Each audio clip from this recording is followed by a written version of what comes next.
Welcome to the intersection of technology, cybersecurity, and society. Welcome to ITSP Magazine. You're listening to a new Securing Bridges podcast. You're about to join Alyssa Miller as she sits down with senior and executive security leaders to share stories of success and failure while working across business teams. It's time to build and secure the bridge to the business. Knowledge is power, now more than ever.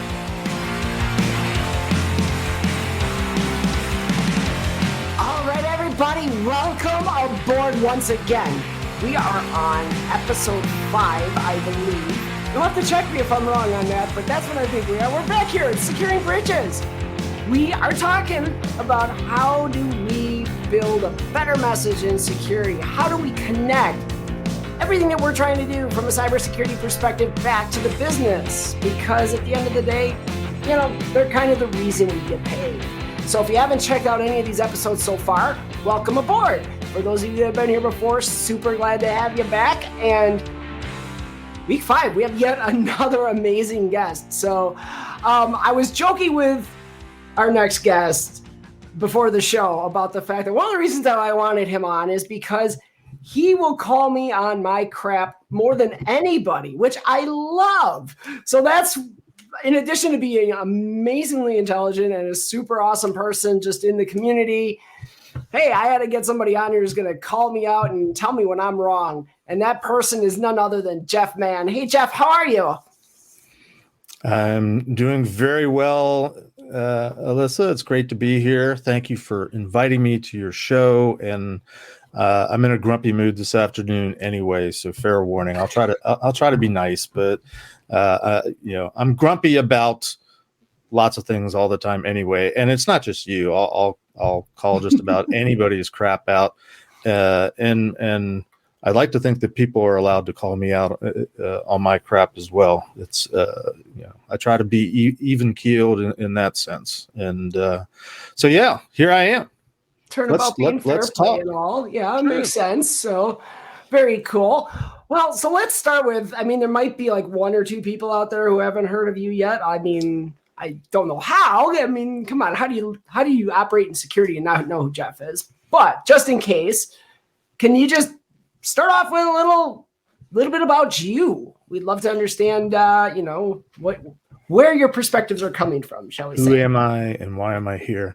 A lot of people don't know who I am because I suck at self-promotion, or I don't care, one of the two.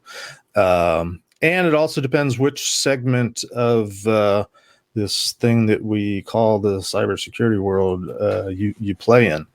I happen to be, my daytime job happens to be as what's called a qualified security assessor, a QSA. So I work in that 3-letter field known as PCI. I've been doing that for as long as PCI has been around.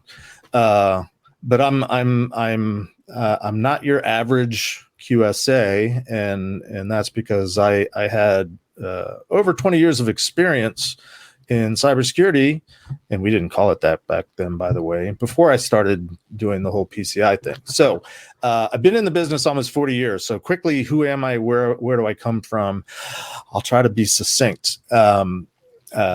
Born a hacker, always a hacker. Didn't realize that until a couple years ago. Got into computer and network and internet security at the very beginning. I happened to be working for a DoD agency called NSA at the time. I am, my claim to fame within the hacker community is I was part of the what came to be known as the first NSA Red Team. I was sort of their business development manager. I don't take claim for starting it, but I certainly do claim that I was the one that sort of made it a thing and made it, tried to model it like a practice. And we had customers and we had services that we offered internally at first and within the DoD, by extension, and eventually, to other agencies within the U.S. government. So I was pen testing and doing ethical hacking, is more like what we called it back then, almost 30 years ago. I came out into the private sector for many reasons a little over 25 years ago. Initially was helping companies as a security architect, still doing ethical hacking, pen testing. Back in those days, it was, let us break into your network and we'll tell you where all the holes are so that you can close them up and start establishing something that in those days we called internet security.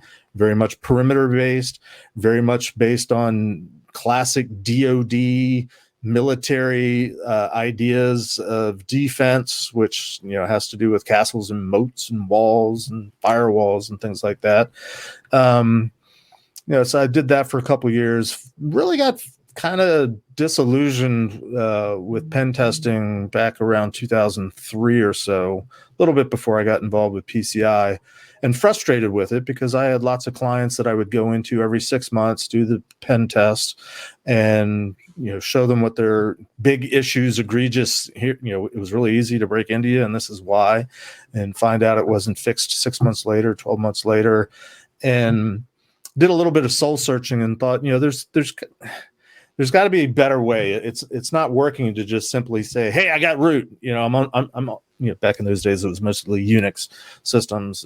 I'm root on all your servers. I'm root on all your workstations. I've got the keys to the kingdom. I can do anything I want. And they're like, yeah, so what? So I took it upon myself to try to figure out a different way to sort of crack the nut and try to get companies and organizations to appropriately care about security. And about that time, I stumbled upon PCI. And when I was first presented with the version 1.0 of the PCI data security standard, which was in the fall of 2004, I was told, we're here, read this. We're going to be doing it. We're going to be doing assessing companies against this thing. And I read it and like, yeah, this is pretty comprehensive. This covers about all of the things that you should be doing from a technology and process and people perspective of security. Yeah, this makes sense. I can make this work. And over the years, I kind of used PCI and my position as a QSA to get entree into companies and get the attention of companies to do security and do it right. Not always did they understand it, but and they certainly didn't understand security, yet alone PCI, but they knew they had to do it. And what I tried to do is try to give them context and understanding and explain, here's why you should be doing the things that PCI requires and how it all weaves together and works together and why it's not good enough just to check the box, as most people know PCI, but make it make sense and make it reasonable so that organizations would be more likely to say, oh yeah, that makes sense. We're doing a lot of that anyway. The real challenge with PCI, as with many compliance regimens, is just proving that you're doing the things that you're doing. Of course, there's a lot of companies that aren't doing, and they spend a lot of time trying to move the shells around and try to deflect and make you look, don't look behind that curtain type of thing. But I ended up doing it for a long time, and I love PCI as a framework. I hate PCI as an ecosystem because it doesn't really address the problems that you're claiming that you want to try to address or at least discuss with your podcast, which is, how do you take security to the masses? How do you make security make sense to organizations at all levels and all types of organizations in all sorts of different verticals and markets and so forth? I sort of personally believe that security, like liberty, is something that should be for all. It should be available to all. And while PCI has impacted our industry in probably more ways than a lot of security hacker professionals would like to admit, it also really addresses only the 1%. And I have many pet peeves, if I'm honest. One of my pet peeves is that most of our industry, primarily vendors, but often service companies and service providers and all of us experts that like to get together and talk about things, we tend to focus on the enterprise. And that's just that many companies out there. Security doesn't change. Version 4 of the PCI standard was just published last week, end of March. It's still 12 major requirements. The overall structure of it hasn't changed, and the 12 requirements are based on 6 security goals. And I would argue that they haven't changed, and they don't change regardless of what business you're in, what industry you're in, what technology you're employing, the advances of technology, so much more being done elsewhere in cloud and serverless and all this, newfangled buzzwords that we have. And I'm an old timer. I'm grumpy. I'm a curmudgeon. Get off my lawn. But the fundamentals of security don't change. You have something you want to protect. You have secrets. You have business operations that you want to keep going. There's people that want to do bad things to you. There's people that want to steal your data just to make money. They don't care if it's you but if you're vulnerable and they can steal it from you, they will, if they can make money off of it. There's an element of security that just never changes. So that's me. I did QSA to round out who I am. I did QSA for a lot of years. I had, almost 10 years ago at this point, I was lured into the vendor land. I went to work for a company called Tenable Network Security. They hired me as their PCI subject matter expert. And while I was there, they said, oh, by the way, we want you to go out and start speaking at conferences and kind of do the evangelism thing. So I got to meet and work with cool people like Jack Daniel and Space Rogue and Marcus Random, if anybody knows that name. We were the 4 evangelists at Tenable at the time. And Jack Daniel's really the one that kind of took me under his wing and introduced me to the community. And of course, everybody knows Jack, and now thanks to Jack, some people know me. But I found my own space, and I found people like to hear the stories of, in many cases before they were born, where some old guy was doing pen testing, and there's value in the history, again, because the methodologies and the essential elements of security don't change. So I do a lot of conference speaking. I do a lot of trying to network with people, mentor, teach. I've been involved with this other podcast called Paul's Security Weekly. Gosh, I've been doing that for 8 years now. And ironically, to sort of close out this opening segment, if we have any time left in the podcast, up until December, I had my own show over at the Security Weekly Network called Security and Compliance Weekly. And our logo was very similar to yours. It has a bridge. Our motto was we were trying to build bridges and tear down silos. We were trying to get the security world to talk together to the compliance world. Because I live in both worlds. I swear, there's no relationship there. I swear to God, that is completely unintentional, but at the same time, awesome.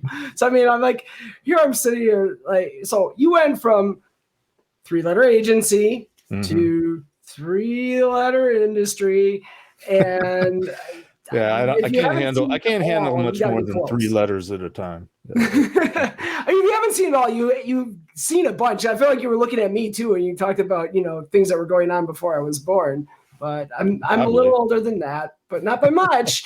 No, and it was at a conference that I first met you. That was GrrCon years ago. Yep.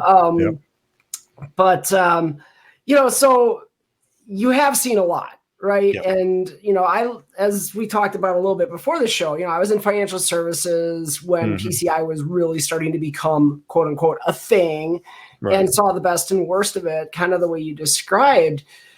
How did we end up, like, PCI gets that bad rap, right? Like, I mean, there's that, it's checkbox compliance.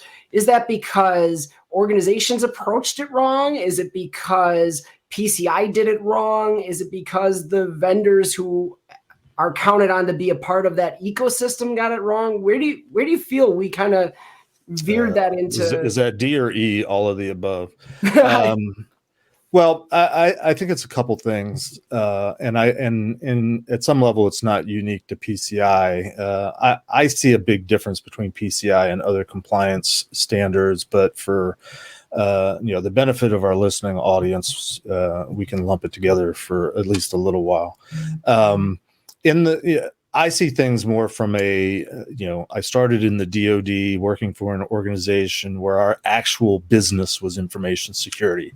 That's all we did. And oh, by the way, we were the only game in town. If you wanted any kind of secure communications equipment, you came to NSA, at least if you were part of the DoD, the military, State Department, anything that involves secrets. We were, and NSA is still, largely responsible for the security of communications. Maybe that's changed now with DISA and CISA and all these other, Department of Homeland Security. I left the government. I don't pay much attention to it, but in the real world, in the private sector, in the early days, the companies that got it are the ones that in the early days were most likely to suffer loss. And those were organizations that had to do with money. So obviously financial services and banks, got the education early. Not always because they were doing it for the right reason. Very often it was because they had suffered some sort of a loss. But in the early days, it was, what are the bad guys going to do? They want to steal money. So let's protect it. And very closely tied to that was, stealing credit card information as a way to monetize things, because the bad guys were motivated to make money. Nowadays, fast forward 30 years or so, it's all ransomware and things like that, where again, it's just a way to make money. They don't really care that they've knocked out a bank or a hospital or a school. They just found some place that was vulnerable, and they try to do their ransomware and get paid and move on. It's a business at some level. But I think what's the mistake is severalfold. One is organizations largely don't understand and don't have to do security for a lot of industries. PCI is, for better or for worse, but one of the good things about it is it held a lot of companies' feet to the fire to say, no, you have to do security. If you're going to be dealing with our stuff, our credit cards, you're going to have to do this list of security standards and have somebody come in and rate you on how well you're doing it. And by the way, it's 100% pass fail. There is no grade in PCI, at least in theory. But because PCI has been so stringent, one of the struggles with it is because it's so difficult to be 100%. Companies figured out relatively early on that they can make PCI go away if they start segmenting and compartmenting and isolating the systems in their networks that are subject to PCI assessment. Guilty now charged. Yes. Well, and it's a catch-22 for me, because while I think the motivation is wrong, you shouldn't dodge doing basic security. You should be able to stand up and show me that you're doing some of the basic things. But in order for them to segment and declare, here's a small corner of our network, and that's what in PCI speak is the cardholder data environment, or the CDE. For you to be able to declare that, you have to show me all the network diagrams. You have to show me data flows. I get to go around and talk to everybody and find out what all the business processes are that might possibly touch credit card information. And basically, you have to clean up your act. So the effective thing that was happening was people were reducing their footprint. All this data that was in a million different places in their organizations and on their networks and on there, it was in places that had no business being there. It all got cleaned up and got reduced. In fact, a lot of companies figured out, we don't need to keep the credit card information at all. And if we do that, PCI mostly goes away. Woohoo, bonus. Now, what I hate about that is it concerns me, because there isn't anything in the PCI data security standard, any of the requirements that any company shouldn't be doing anyway, right? With very few exceptions. So that always concerns me. But from the perspective of, you used to have 20 million cards in 13,000 locations in your network, and now you've reduced that down to one database in one enclave and one isolated network. You've made yourself more secure, because you've made it harder for a bad guy to get to the data. But Sort of the natural evolution, though, and I think, again, much related to PCI, in the early days, the conventional wisdom, the attacker wants to find the database, the storage of all the mother lode of credit card data from transactions. If you're one of the early instances of compromise was like TJ Maxx. They were breached back in mid 2000s. 10, 20, $30 million credit cards stolen. The bad guys found where they were stored and they went in and hauled them off. But even that attacker, that hacking ring that did that, they also hacked an organization called Heartland Payment Systems. Heartland Payment Systems, they were doing more of what I would have called harvesting. They were getting it out piecemeal, trickling it out. And that's kind of where the paradigm of the attack method has shifted over the years. So get into now 2013, 14, 15, where it was Target and Home Depot.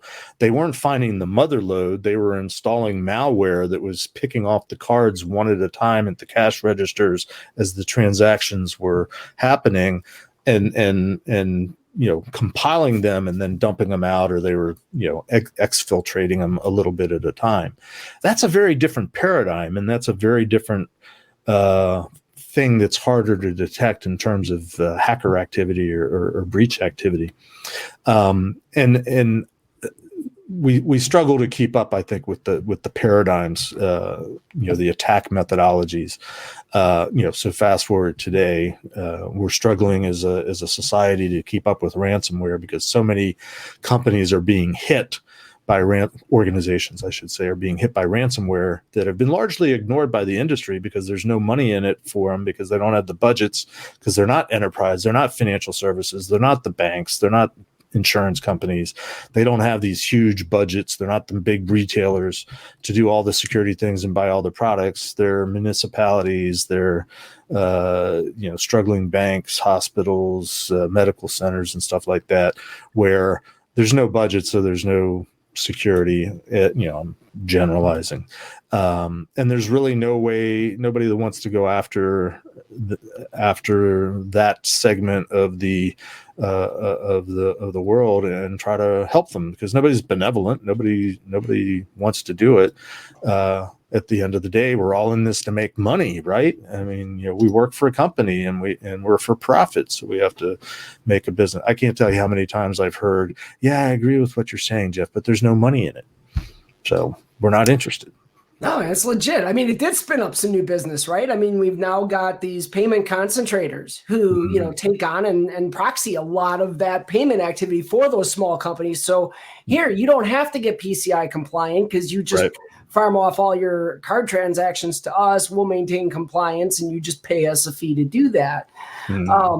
So, one of the things I remember from my early days dealing with PCI, and this phrase will stick in my mind forever, was the intent of the requirement was a phrase that came up more times than I can remember. And I feel like, well, that maybe shed the light on some initial issues. It also showed us that maybe there were things about, the requirements, whether it's PCI or any other, that just didn't really connect with kind of either business values or, kind of things that, ultimately the business saw a value in or could connect to their practices. And that's why they were almost kind of trying to reshape it. And we had QSAs in particular that I worked with anyway, who were very receptive to the idea of defining the intent of the requirement. So I'm kind of curious from your perspective, how do you, when you hear that sort of thing, I mean, is that something that you've dealt with? Is that something you agree with? Or is there something more we should be doing to kind of address the way that we can sell this to the business as a valuable thing? I mean, I've certainly encountered it and lived it, and I usually characterize it as not intent, but I say spirit of the requirement rather than letter of the law. But that's one of the big things that I think I've humbly have had some success at as a QSA over the years is helping organizations not only understand the intent but understand the context. In the early days of the PCI standard, I actually you won't find this online, but I have a hard copy of version 1.0 of the PCI data security standard that I still use as a reference item. It was very terse. It's like, here's the requirement, do this, with the little explanation. Now, over the years, they've learned to add more guidance, more context, more, they have a testing requirement, what the QSA is supposed to do. Here's the requirement. Here's what the QSA is going to do to see if you're doing what the requirement says. And all of that helps. But and they've got other, they've got FAQs, they've got all sorts of different guidance out there. Every year they have special interest groups that get together, SIGs, and they focus on a topic and try to come up with, sort of a deep dive best practice recommendations. But that's that's what I like to do, is I like to explain to companies, this is what the thing means. I'm trying to think of a good example. One of the ones that most of the people at Tenable, when I went there, they're familiar with, is there's a quarterly external vulnerability scanning requirement, and it has to be done by a certified independent organization. Well, telling you to have a quarterly external vulnerability scan doesn't really say a whole lot. And then constituting what's a passing or failing scan, and PCI requires passing. What does that mean? What constitutes a pass or a fail? There's all sorts of nuance. Maybe this isn't a great example, but in version 4, one of the things that's new about version 4 is the council has finally put out a table that clarifies what they mean by quarterly.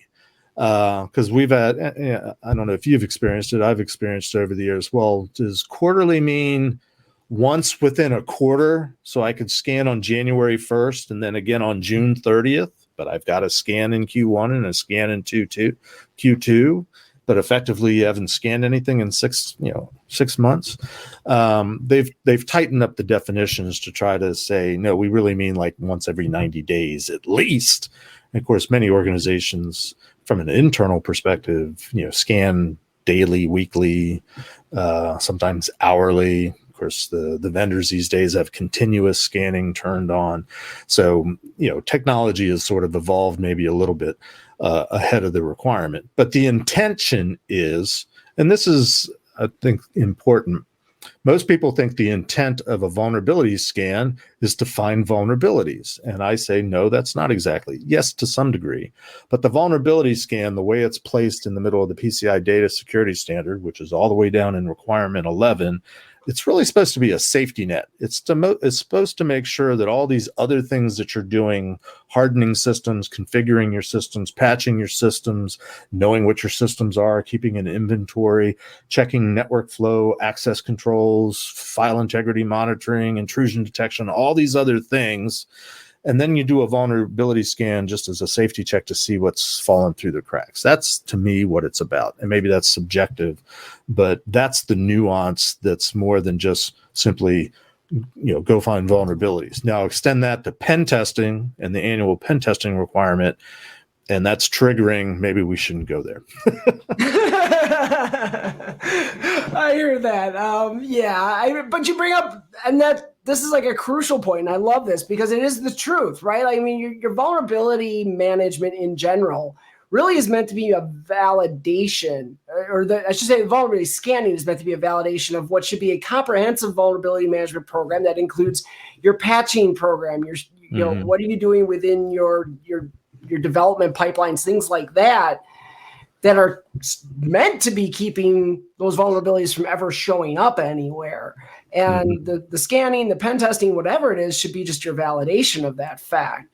So I'm not saying you're wrong here, but I do want to highlight something. No, it's not that you're wrong, but it's maybe it's PCI that's wrong. PCI, I mentioned they have 6 goals and 12 major requirements. One of the 6 goals is have a vulnerability management program. within that thing that's labeled vulnerability management, there's two requirements, requirement 5 and requirement 6. Requirement 5 is the antivirus, anti-malware requirement. Requirement 6 is the one that has patching, change control management, secure application development. That's all under the umbrella in PCI terms of vulnerability management. The scanning comes several goals later where it says monitor everything. Paraphrasing, but it's monitor your systems, and basically I usually say do all the security things. So vulnerability scanning in that context, while I said it's a validation, it's not part of a vulnerability management program the way PCI lays it out. I'm not saying they're right, I'm not saying they're wrong, but it's a different way of looking at it. And the argument I used to have with people at Tenable was, you might see it differently, and you might consider your products to be vulnerability management tools, but you've got this large client base out there that's doing this because of PCI. You ought to at least learn their language and be able to, put what you're doing in terms of your capabilities with your products into the language that if either they understand or their QSAs understand, so they can connect the dots and be compliant and get their box checked. And I don't work at Tenable anymore. Let's put it that way. Neither does Jack, by the way, but that's a different story for another time. But and you highlight something else that's kind of interesting, right? Like even right or wrong, whether how I put it was right or the way PCI looks at it, it's right. I like the way they look at it because I appreciate that, and I think that that's kind of a key. And I'm sure you've probably encountered this too, when you try to get people in this industry to see beyond, right? To see beyond how we've talked about it for the last 30 years or these traditional viewpoints, you actually get active blowback, or at least I do. And I'm curious, do you experience the same? And what are some of those things that, like, if there was a message you could get people just to look at it differently or hear you on, I mean, what's out there? Well, no, I don't think I get blowback the way you get blowback. And maybe that's just because I don't put myself out there in the same way that you do. Maybe it's because I'm right and you're wrong. There's any number of reasons. Maybe my delivery is different. I think if there was something I wanted to convey to your fledgling, burgeoning audience here, and to try to address, what you've described as the theme is, which I largely agree with, how do you get the security message across to more and different, within organizations as well as organizations in general. The only pushback I would give to you, at least for now, I'm sure I can come up with more, is, and it's subtle, but cybersecurity, the people that do cybersecurity within an organization, I think you would agree, need to get over themselves. And I think you've said that, but part of that is also, I guess, sort of trying to flip things around, because the way you phrased it still makes it sound like cybersecurity is at the middle and you're trying to reach out and pull people into your way of seeing things, which again, I largely agree with. But if you're on the outside looking in, you're not going to hear that as well as I think, and this is as much theory as anything, trying to figure out a way to convey the message that we're trying to convey, but in a way that they're going to hear it and not make it sound like we're talking down to them or we're, simplifying things or speak. I joke all the time about, if you want to talk to senior level management, you got to do it with small words and use a lot of pictures, that type of thing, which, it's good for a laugh, but it doesn't really help if one of the people you're trying to communicate with is listening to me say this and right. Is that what he's doing? Is that why the words are, like I said, 3 letters, not much more than that. But I have very often in my career described myself, since I came from a technical background, did a lot of pen testing. I did other stuff besides pen testing at NSA, actually a certified cryptanalyst. So I used to break codes as well as make codes, design systems. But I went away from that and started working with the rest of the people in organizations, and I like to describe myself as being bilingual. I can sit down with the techies and the developers and the admins and the hackers and all the cybersecurity people and talk shop with them and hang with them. I don't do it mostly anymore, but I can hang with them in the conversation. I can dazzle them with my knowledge of crypto. But I can also turn around and talk to the accounting office, the finance office, the lawyers, senior levels of management of all levels, operations. I go into lots of different types of companies. PCI isn't just stores, retailers. It's just about everybody does PCI, and I have the ability to speak in the language of whoever I'm talking to. And that's something that I've tried to, in the last couple of years, as I've become, sort of publicly known, I've tried to convey that as much as anything is I call it the art of the Jedi mind trick, but learning how to communicate this message to others in a way that they'll actually hear and actually, you're really trying to elicit response. That's what all of us are trying to do. We're either trying to get our management to spend more money or change their ways, or the organization in general to do something different. But it's persuasive speech when you get right down to it. And there's tips and techniques and methods that are more successful than not. And there isn't one size fits all.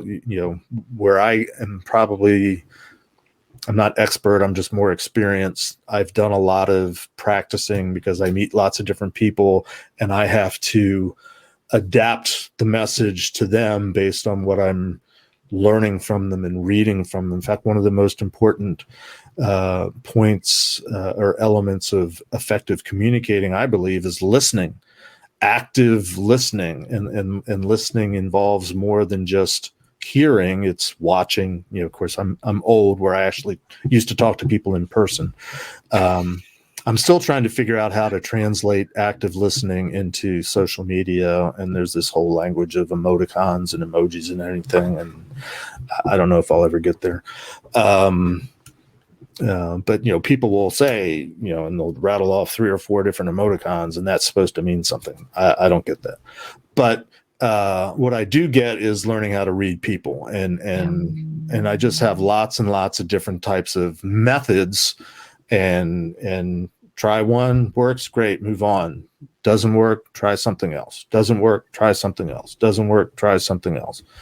A simple example I give that most people can relate to is we've probably all done this. If you ever meet someone that's deaf, do you have a tendency to talk louder in trying to communicate with them? Or someone that speaks in a foreign language, they don't understand English. We happen to be speaking English. Do you tend to talk, or have you heard somebody talk louder and slower? And like, if I hear somebody speaking, let's say Russian, I don't speak Russian. They can speak as loudly and slowly as they want to. I'm not going to understand a word they're saying. No, not at all. I've got to find out another way to communicate. Anyway, so that's. I don't know if I've answered your question. I probably it's totally legit, right? I mean, and that's the thing when we talk about even the whole bridges concept, which I mean, selfishly is because that's how I look at my role, and it's a lot of what you described. Right? How do I, connect with those people who aren't a part of security, who are the reason that I even exist in this role, right? I mean, if it wasn't for them, they're the thing that matters, and this is where I really wish we could get people in security to understand, like, look, even just take the risk conversation for a minute, right? You think about risk. CISOs love to talk about risk. Oh, I enable the business because I reduce risk. And we talk about, cybersecurity risk is this one little brick in this great big wall of risk that your organizational leaders, your CEOs, your COOs, your CFOs are looking at. Right. And we, like, to your point, seem to think we're like the center of that universe, especially now that we're getting some more understanding from boards and such. So yeah, I'm right there with you on that. Well, let's riff on that a little bit and take that as an example. Risk. we all like, oh yeah, we understand risk. We know what risk is. Ask somebody to define risk sometime. Next time you're out at a hacker conference or gathering, just ask them, well, what That's does a that word popular actually topic. mean? And just watch it unfold. But to the degree that you're trying to speak to management and C-level people and organizations, to the degree that they understand risk, I will tell you they're understanding risk from a financial perspective, because that's where the term originally came from, at least in the private sector, in the commercial world. And it's been, I'm not saying risk wasn't a thing 30, 40 years ago, but it wasn't a thing in our marketing of security, because we didn't do any marketing back then. We were a one-stop shop. But it's something that's morphed into this business. And, I learned risk equations when I was working at the 3-letter agency. In fact, I was learning risk equations before I started breaking into computers and networks. So that was something that was part of, I worked for an organization that did evaluations of our own stuff. It was called Fielded Systems Evaluations. And it was based on somebody had the recognition, wow, we very often, NSA breaks the other guy's stuff because the other guy isn't using it correctly. They don't change default settings or default passwords. Key that's only supposed to be used one time or maybe for a week, they use it for a week or a month, and that introduces cryptographic vulnerabilities that makes it subject to compromise. But object misuse, finding bypasses and shortcuts, not following the instructions, all this stuff that is not an issue in today's cybersecurity world at all. But I'm talking about risk. Risk is a financial thing. We need to speak to it and understand it, not from our understanding of risk, but from their understanding of risk. And what I often do, what has worked for me in most cases, is to just try to simplify things and boil it down. If you Google a risk equation, you'll get hundreds, if not thousands, of very complicated algorithms and lots of math that I don't understand. But I will posit this. In the broadest sense, there's only 2 risks in a private sector commercial for-profit organization. One is the risk of the ability to earn revenue, and 2, the risk of how much is it going to cost to do the things that we need to do. So it's and that's a simple balance sheet, right? Assets and liabilities. But the bottom line is, how does this impact our ability to make money? So are we going to stop being able to make money, or are you going to slow us down, or how much is it going to cost to do the things that enable us to maintain our revenue stream? That's really all there is. So try putting all your conversations about cybersecurity risk in the context of, does this hinder our ability to make money, and how much does it cost? And see if maybe management doesn't sit up a little bit more. Okay, now you're talking something I understand. Dollars and cents. Yeah. Just an idea. Yeah. Hey, cybersecurity is going to save you money tangibly, right? I mean, I think we suffer there too. Sometimes that's a really long. No, I didn't say ROI. I know. The other one, but here's the thing. If you can show them how cybersecurity will actually help them make money, that's the effective one, right? Because or not lose money. Not right, but my point is not lose money is that one. It's hard to quantify, even if you have like all the risk equations in the world, because you're saying, hey, my return on investment is making something not happen, right? Versus dirty little secret. You can pay $1,000 for a pen test or $100,000 for a pen test and get hacked the next day. Shh. Exactly. Because that's the nature of the business. And that's why I'm always, it's like, how do we talk about it? I'm going to say I'm the enabler of the business from security. It's got to be something more than, hey, that stuff you've already done a risk evaluation on, you've already invested. Yeah, I'm going to reduce the risk of that. Well, we're already down that road. We've already accepted that risk. Right. So what are you going to do that's going to be meaningful to me? Well, hey, I'm going to, open up a new revenue stream, or, give you a new market that you can evolve into. That's the stuff that's going to get, oh, hey, wait, what are you talking about now at the board level, right? I think maybe people go into it thinking that they're trying to be enablers, and they end up being codependent. Just that is absolutely the perfect way to put it. And unfortunately, I think I'm going to end on that because it is so perfect. Because I mean, we're at time. In fact, We're out of time. Sorry.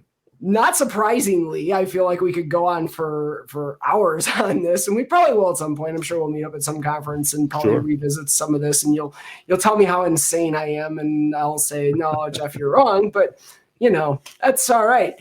But we got to go for now. So thank you again so much. I really appreciate it. Frank, I'm sorry. I did see you had a question there. We didn't get to it. Hopefully, we can kind of connect. We can talk about it later. Put it up on Twitter. Jeff will I'll answer on Twitter. So we'll take care of you. But so to everybody else out there, and including Frank too, I shouldn't make it sound like I don't include Frank. Thank you for tuning in. It's great to see all of you online again, checking us out. Remember, every week we go to podcast format a couple days later. Some new exciting news for you this week. We are now available on Apple Podcasts. So if you are the user of one of those crazy iOS devices and you like Apple Podcasts, you'll find us there now. The first 4 episodes are there. This one will be up probably Friday or Saturday. So you can check it out. And, we'll be right back here. We've got exciting guests coming up. I'm not going to tell you who next week is just yet. But we've got a really cool one coming up. So we're gonna talk to someone from the vendor side next week. So, I know, but it'll be good. I trust him. He's good stuff. And you can find me at Paul Security Weekly at securityweekly.com. Yes, absolutely. I've actually been on that show once. One time. It was fun. So, all right. Well, thanks everybody for checking out Securing Bridges, and we'll see you again next week. We'll be right back here. Thanks, Jeff. We hope you enjoyed this episode of Securing Bridges podcast with Alyssa Miller. If you learned something new and this podcast made you think, then share itspmagazine.com with your friends, family, and colleagues. If you represent a company and wish to associate your brand with our conversations, sponsor one or more of our podcast channels. We hope you will come back for more stories and follow us on our journey. You can always find us at the intersection of technology, cybersecurity, and society.